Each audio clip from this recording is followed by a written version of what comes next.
ദാനിയേലിന്റെ പുസ്തകം 1-ാം അധ്യായം. യഹൂദ രാജാവായ യെഹോയാക്കീമിന്റെ വാഴ്ചയുടെ 3-ാം ആണ്ടിൽ ബാബേൽ രാജാവായ നെബൂഖദ്നേസർ യെരൂശലേമിലേക്ക് വന്ന് അതിനെ നിരോധിച്ചു. കർത്താവ് യഹൂദ രാജാവായ യെഹോയാക്കീമിനെയും ദൈവത്തിന്റെ ആലയത്തിലെ പാത്രങ്ങളിൽ ചിലതിനെയും അവന്റെ കയ്യിലേൽപ്പിച്ചു. അവൻ അവയെ ശിനാർ ദേശത്ത് തന്റെ ദേവന്റെ ക്ഷേത്രത്തിലേക്ക് കൊണ്ടുപോയി.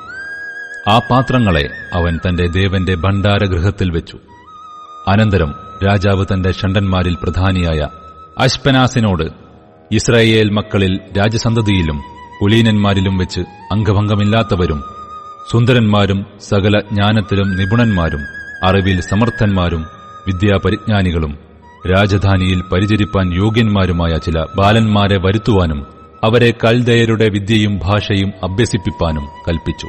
രാജാവ് അവർക്ക് രാജഭോജനത്തിൽ നിന്നും താൻ കുടിക്കുന്ന വീഞ്ഞിൽ നിന്നും നിത്യവൃത്തി നിയമിച്ചു. ഇങ്ങനെ അവരെ 3 സംവത്സരം വളർത്തിയിട്ട് അവർ രാജസന്നിധിയിൽ നിൽക്കണമെന്ന് കൽപ്പിച്ചു. അവരുടെ കൂട്ടത്തിൽ ദാനിയേൽ, ഹനന്യാവ്, മിശായേൽ, അസര്യാവ് എന്നീ യഹൂദാപുത്രന്മാർ ഉണ്ടായിരുന്നു. ഷണ്ഡാധിപൻ അവർക്ക് പേരിട്ടു. ദാനിയേലിന് അവൻ ബേൽത്ത്ശസ്സർ എന്നും, ഹനന്യാവിന് ശദ്രക്ക് എന്നും, മിശായേലിന് മേശക്ക് എന്നും, അസര്യാവിന് അബേദ്നെഗോ എന്നും പേര് വിളിച്ചു. എന്നാൽ രാജാവിന്റെ ഭോജനം കൊണ്ടും അവൻ കുടിക്കുന്ന വീഞ്ഞുകൊണ്ടും തന്നെത്താൻ അശുദ്ധമാക്കുകയില്ല എന്നു ദാനിയേൽ ഹൃദയത്തിൽ നിശ്ചയിച്ച് തനിക്ക് അശുദ്ധി ഭവിപ്പാൻ ഇടവരുത്തരുതെന്ന് ഷണ്ഡാധിപനോട് അപേക്ഷിച്ചു. ദൈവം ദാനിയേലിന് ഷണ്ഡാധിപന്റെ മുന്നിൽ ദയയും കരുണയും ലഭിപ്പാൻ ഇടവരുത്തി. ഷണ്ഡാധിപൻ ദാനിയേലിനോട്, നിങ്ങളുടെ ഭക്ഷണവും പാനീയവും നിയമിച്ചിട്ടുള്ള എന്റെ യജമാനനായ രാജാവിനെ ഞാൻ ഭയപ്പെടുന്നു. അവൻ നിങ്ങളുടെ മുഖം നിങ്ങളുടെ സമപ്രായക്കാരായ ബാലന്മാരുടേതിനോട് ഒത്തുനോക്കിയാൽ മെലിഞ്ഞു കാണുന്നത് എന്തിന്?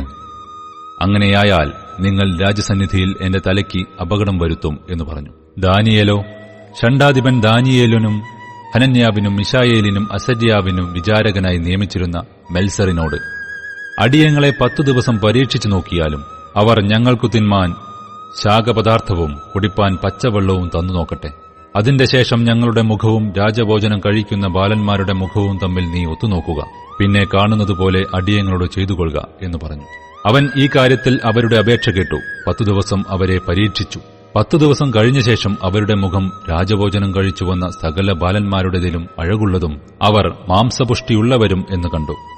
അങ്ങനെ മെൽസർ അവരുടെ ഭോജനവും അവർ കുടിക്കേണ്ടുന്ന വീഞ്ഞും നീക്കി അവർക്കു ശാകപദാർത്ഥം കൊടുത്തു.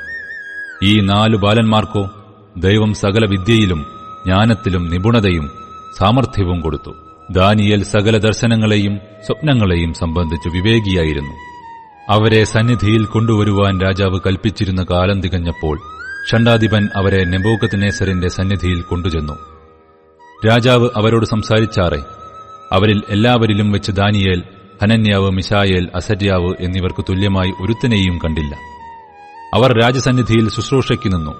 രാജാവ് അവരോട് ജ്ഞാനവിവേക സംബന്ധമായി ചോദിച്ചതിലൊക്കെയും അവരെ തന്റെ രാജ്യത്തെല്ലായിടവുമുള്ള സകല മന്ത്രവാദികളിലും ആഭിചാരകന്മാരിലും 10 ഇരട്ടി വിശിഷ്ടന്മാരെന്ന് കണ്ടു. ദാനിയേലോ കോരശ് രാജാവിന്റെ 1-ാം ആണ്ടുവരെ ജീവിച്ചിരുന്നു.